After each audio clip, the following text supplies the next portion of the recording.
Thank you, Professor Zacharias, for this wonderful and edifying presentation.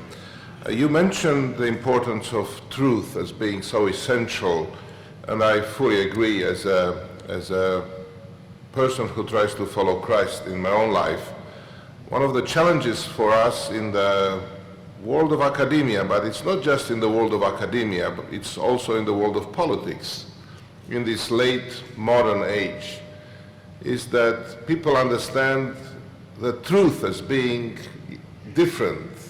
People have their own views of the truth. How would you respond to this relativization of truth?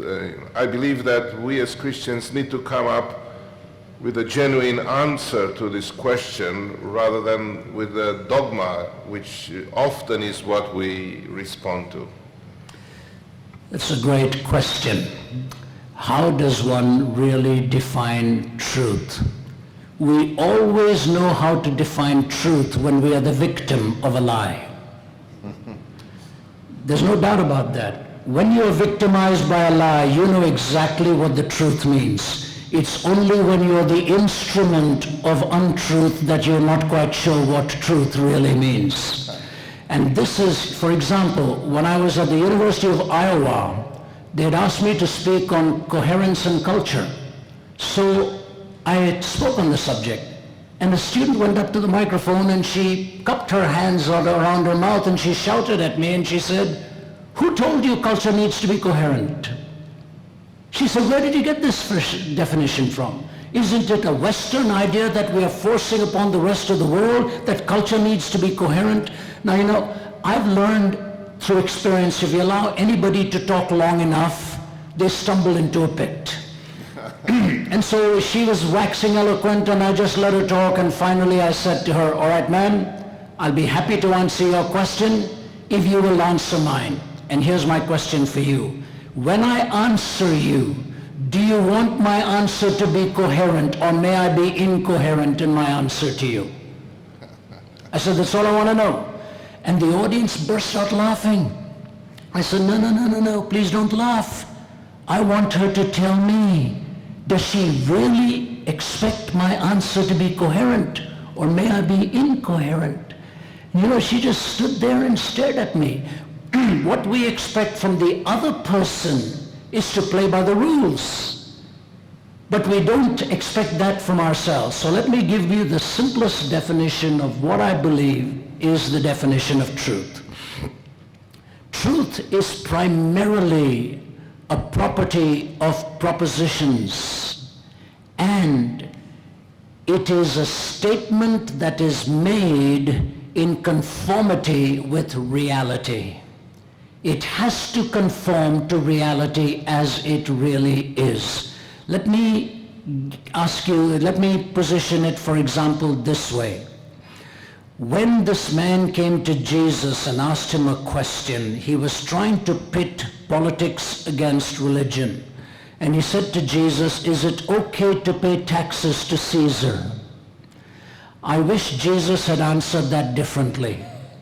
It would have been wonderful if Jesus would have said, "Absolutely not." Then you can be religious and rebellious at the same time. You know what Jesus said? "Do you have a coin?" The man said, "Yes." He said, "Give it to me." He says, "Whose image do you see on this coin?" And the man said, "Caesar." Jesus said, "Give to Caesar that which belongs to Caesar, and give to God that which belongs to God." He should have had a follow-up question. The follow-up question should have been, "What belongs to God?" And Jesus would have said, "Whose image is on you?" That's the answer to truth. I am made in the image of God to reflect his splendor. Now I find it fascinating what Jesus claimed. He didn't say, "I am speaking the truth." He didn't just say, "I am presenting the truth." He said, "I am the way, the truth, and the life." He conformed to the essential nature of reality as it was intended to be. Now, why is it that you get into a plane and they tell you there is a smoke detector here? Do not touch, tamper, disable, or destroy. the smoke detector. Why don't they just say, don't mess with it? Why do they say touch, tamper, disable, or destroy? Because with the conniving minds that you and I have, every word can die the death of 1,000 qualifications. I didn't touch it, I just destroyed it, you know. Oh yeah, I destroyed it, but I didn't tamper with it. One lawyer told me that when you go into a court of law, never ask a person if you were ever alone with this person. Because in his mind he can say, if I'm with that person, I'm not alone. The courts of law have made the culprit of language which doesn't mean anything except in its own way. Let me give you one more illustration and I'll close on that. In the 1980s, after the 1990s, you know, as time had come and gone and all kinds of things were happening, when Bill Clinton was the president, there were questions that were being raised about his use of language. You know the story. The press reporters took the microphone, CNN took a microphone on the streets. America lives with a salvation by survey. You survey people and find your salvation. So they went to people and asked them this question: do you believe words have any meaning at all, or only the meaning the speaker chooses to give to it? And you know what the average person said? I reserve the right to give my words my own meaning. Second question, do you believe morality has absolutes, or everybody has a choice to use their own morality? You know what they said? We have the choice to use our own morality. And that was the survey result. Third item on the news. I'm not making this up because I was speaking at the North Carolina Bar Association, and they were all sitting there like this, the lawyers and judges, waiting to see what I had to say. So I quoted this. Words don't have meaning for Americans. You can make your own meaning. Morality doesn't have meaning for Americans. You can make your own morality. I said, do you know what the third item on the news was? And they were listening. I said, we have just sent a warning to Saddam Hussein that if he doesn't stop playing his word games, we're going to start bombing him.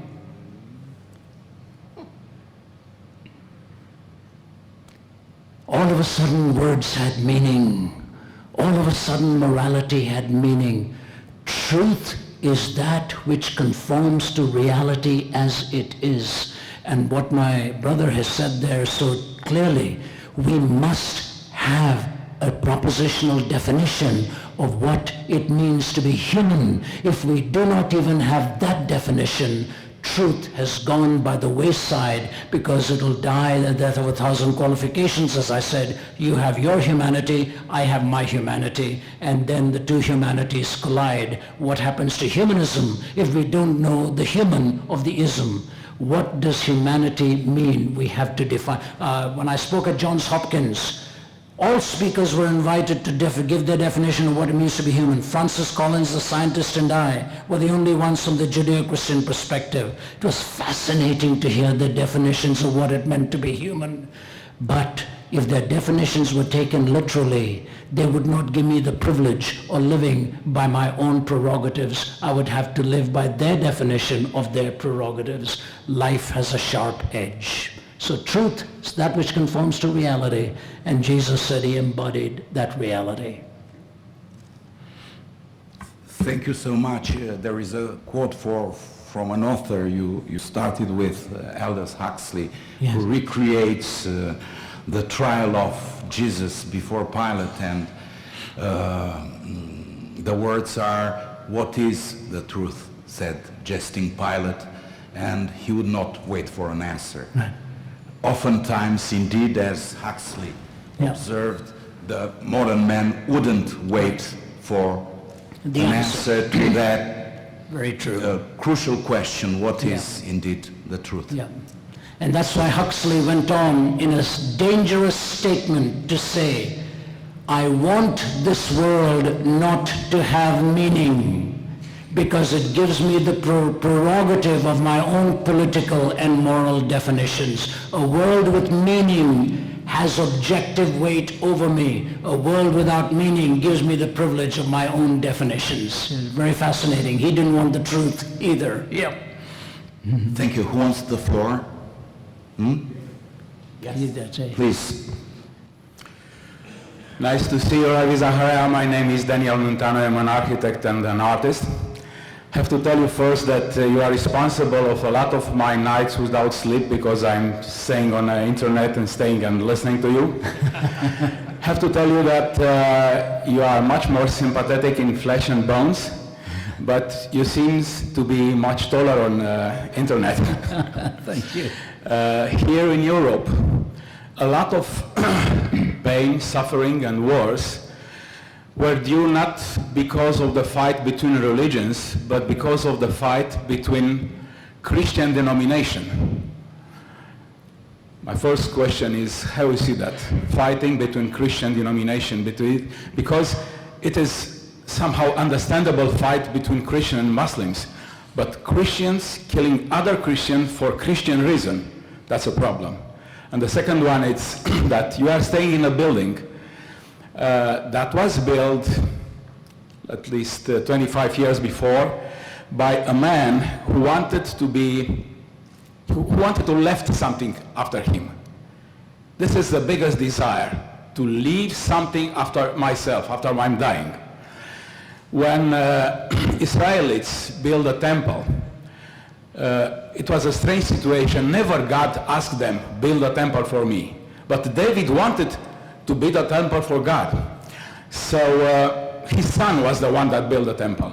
But what's interesting is the builder and the architect of the temple was not a Jewish, but was a man named RZAM that came from Syria, I guess. I want a comment on this too. Thank you. Thank you very much. And if you will just restate for me the first question, so I'll go in order. The first question was how you think about legacy, violence and wars and fighting between Christians, not Christians and other religions? It's a very sobering question, and it's a question that a lot of people ask, a lot of young people ask me. So let me move from the forgotten to the reality. The truth of the matter is sometimes religious people are blamed for most of the violence in the world. Richard Dawkins and all talk about this. It's totally untrue. I mean, when you think of the slaughter that has taken place under the regimes in Mao's day, in Stalin's day, in Cambodia, and all that went on, tens of millions, atheism has ended up destroying tens of millions more lives than religion ever has. And the problem is in atheism, it can be the logical outworking of a philosophy, and in the sacred belief, it's an illogical outworking. So on that platform, I moved to the next answer. Yes, I see this happening. In fact, one of the most painful realities is in Jerusalem, in the Church of the Holy Sepulchre. Some of you may have been there. They've got these 5 groups from the Ethiopian, the Orthodox, the Catholic, and all of that, who occupy a certain area of the church there. Do you know, some of you may not know, that those 5 groups don't talk to each other. And the key is held by a Muslim who lives upstairs and comes and unlocks the door in the morning. I'm not making up a story. I personally talked to the Greek patriarch out there and asked him, is this true? He said, I'm sorry to say it is. We are going to try and work this out, but too many years have gone by. Here's the danger, sir, the way I see it. When religion becomes politicized, it destroys both the political system and the religious system. And the political power of one group over another is what is vying for the most sacred spot. These people almost never open the Bible and read it. They are never on their knees before God, living with the single greatest truth of the Christian faith, which is grace. Grace is conspicuous by its absence amongst these power brokers in the world. And when two denominations, somebody has said, when Jesus was in this world, he healed the blind with two ways. With one he used mud, with another he didn't use mud. He said if he did it in our day, we'll have two denominations, the Muddites and the anti-Muddites. We want to start something new. And so sometimes they are not denominations, they're abominations. They become structures of power. And I just say, that's what actually ultimately took the life of Jesus. It was religious authorities, political authorities. They crucified him. But when you think about it, what your tremendous sculptor Livio has done. I was in his home this week in Cluj. He has a long nail, very long nail, and the top of that nail is highly polished. And this brilliant sculptor designed it in such a way so that when you're holding that nail, you see a reflection of yourself. I'm the one that crucified him. Took an artist to state the painful and the most obvious. Religious demagoguery is the worst kind of demagoguery, but it's also in Islam, the Shias, the Sunnis, the Ahmadiyyas, the Seveners, the Twelvers, the Sufis. My colleague at work, Nabil Qureshi, his father is a devout Muslim. Nabil began to follow Jesus Christ, a powerful speaker. I spoke to his father. I said, what brought you to America? He said, I'm an Ahmadiyya from Pakistan, and I was being persecuted by the Muslim majority out there. So he was persecuted by the Muslims, comes to America and works at the Pentagon. He's in the Navy, given a chance. So I would say this tragedy is you never judge a philosophy by its abuse. You never judge a philosophy by its abuse. And these religious personalities abuse their faith and give the faith a name that is really a wrong name. We have to be followers of Jesus Christ. When Jesus was attacked and Peter took his sword, he said, put it down. If you live by the sword, you're going to die by the sword. And he told them to go and preach the gospel and change the hearts of men and women. And so, sir, first of all, I want to thank you for the artistry in which you're involved. Your discipline can speak volumes much more than philosophers can do sometimes. Art angles into the truth. Philosophy is sometimes in your face. I believe one of the things I do in talking to religious leaders is raise this very question. What would Jesus think of your behavior and what you are doing? And I said that to the patriarch. I said, what would Jesus Christ think of this place called the Church of the Holy Sepulchre, when you men are not even talking to each other? The Prince of Peace has been violated in the very leadership here.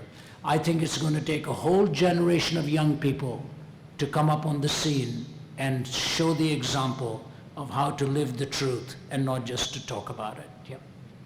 Thank you. Thank you. I have something for you. There's a present. Let's keep this for the end. Sorry, let's keep this for the end. Thank you so much. Appreciate it. Please. I'm very concerned about the choices that governments and nations are making nowadays, and especially those where the majority of population is Christian. And I'm concerned as being a mother and grandmother for the families, because I see that in the human history, when the family was strong, the society was strong and sustainable. And you travel a lot and you see what happens and you hear about what happens in the world. Do you have an explanation for what happens? For instance, 3 days ago, Ireland had voted in the referendum for the same-sex marriages. And this is a very Catholic country. and little by little it is coming on us too. So these are the problems that we have to talk and debate on in our parliament nowadays. I want to know if you have an explanation for this, and how could we, as people with morality and integrity and faith, protect our Christian values and protect the future of our children.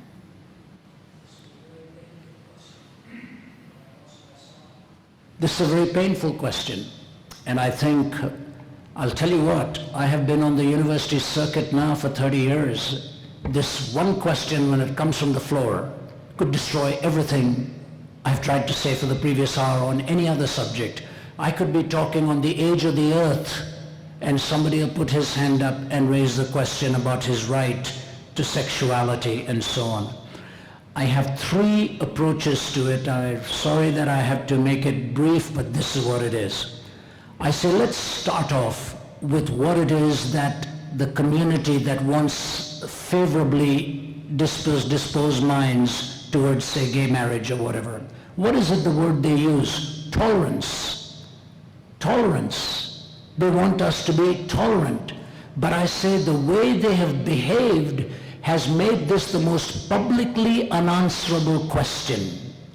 Most publicly unanswerable question. I'll tell you why. There are three types of cultures with morality. The first is what you call a theonomous culture. Theos, God, nomos, law. God's law is put into our hearts, where we have the imperatives within us to think his thoughts after him. Once upon a time, America believed that. They called about truths that were self-evident. They talked about self-evident truths. They don't talk about it anymore because they don't believe the theos and the nomos, natural law, works. India sometimes comes close to it, that in our consciences we have what is true about the family and parents and grandparents and so on. But nobody really lives with a theonomous culture. Then you have a heteronymous culture. Heteronymous is heteros meaning another, nomos meaning a law, where the few at the top control it for the masses below. In religion, Islam is a heteronymous culture. The mullahs, the sheikhs, the ulama, they all control it for the masses. In secularism, Marxism is a heteronymous culture, where a few at the top control the behavior of the masses below. But we don't want a heteronymous culture. The young people in America say that. So when a student at UCLA asked me, I said, all right, so you're not theonomous. When I described it, he said, that's right. I said, you're not heteronymous. You don't want a few at the top dictating for you. He said, that's right. I said, what's left? Autonomous. Autos meaning self, nomos meaning law. Each person has a right to dictate his morality and march by those boundaries. I said, now, if you believe that, are we an autonomous culture? He said, yes. I said, now I want to ask you this question. If I give myself autonomy and answer your question about the way I prefer things to be, are you suddenly going to switch and make it a heteronymous or a theonomous judgment upon my autonomy? Is this a bait and switch question? He just stared at me. I said, do you see what you're doing? You're talking about tolerance, but you are redefining the whole word. You made it publicly unanswerable. I said, I want to talk to you about it, but if I publicly answer this, you will want to destroy me. You will want to destroy anybody who has the same belief. I said, let's meet in private, sit around a table, and we will interact. Why? Because I want to convey two things to you, I said. Number two, a press reporter from ABC stopped me at the University of Indiana. Indiana University, where I'd done an open forum on atheism. And she was only going to stay 5 minutes, but she stayed the 3 hours. And then she said, I want to talk to you. And she was walking with me at about 9 or 9:30 at night. It was late. And she said, Mr. Zacharias, I'll tell you what my problem is with Christianity. I said, you all are against racism. You're against racism, and that's a good thing. But then you discriminate against the homosexual, and that's a bad thing. So I said, ma'am, it's interesting to me how you have phrased the question. On race, it's an ism. On behavior, it's a person. I said, but I'll leave it at that. I just want to respond to you. I said, I'll tell you why. Race is sacred. You do not violate a person's race. My ethnicity is sacred. You do not violate my ethnicity. I said, because ethnicity is sacred, we do not violate it. I said, so is sexuality sacred, and we do not violate it. You have to tell me how you treat race as sacred and desacralize sexuality. She stopped and looked at me and said, I have never thought of it in those terms. I said, please understand how the Christian sees marriage. The Christian sees marriage as a sacred expression. We have the sacred commitment before our spouses. We have the sacredness of sexuality. I said, even now in America, a large percentage is against marital infidelity. They also see it as sacred, but they don't want to admit it. There is a sacredness to sexuality. Marriage is the most beautiful thing that has to be carried out by God's design, and so we see sexuality as sacred and having to be guarded. Why do you want to take away the sacredness of that? You step onto a slippery slope and everything will become desacralized. She shook my hand and she said, you know what? I have to think about this. I understand where you're coming from and why you say it. I said, but one more thing I want to say to you. So 3 kinds of cultures, sacredness of sexuality. I said, I have no right not to love the person who disagrees with me on this. I still am called upon by God to love the individual who disagrees with me. If the individual says, don't violate my inclination, then I say to them, does my wife have the right to tell me that too? That she should not violate her inclination, or I must not violate my inclination. When I'm tempted, do I give in to my inclination, or do I bring a higher moral law to address my inclination, and that I do what God has ordered my life? That is not proclivity that justifies behavior. It is the sacredness of my inclinations that have to be harnessed and brought together. So I love those who have a different worldview. I got another doctorate from a university 2 years ago. I won't name the university, prestigious university. And the chancellor didn't want me to get the doctorate because of my views on gay marriage, he said. Imagine that. And the faculty said, give us one statement that offended you in his writings or in his speech, and he couldn't find it. So they gave me the doctorate. And while I was walking away after my talk, the chancellor in his robes came to me and said, Ravi, I just want to thank you. He said, there's a long story behind you coming here. Thank you for coming and inspiring us and touching my life this morning. I spoke on a completely different subject. And so I say to you this, between the heteronymous struggle, between and publicly unanswerable, between the reality of the sacredness of how we address this and loving our fellow human being, these 3 threads have to come together, and we should be given the privilege of why we speak against legitimizing a certain behavior. And take a step back. 5,000 years of civilized history has never ever made what is now being called marriage as legitimate and legal. 5 millennia of history never called it this. Behavior, yes, it has been there.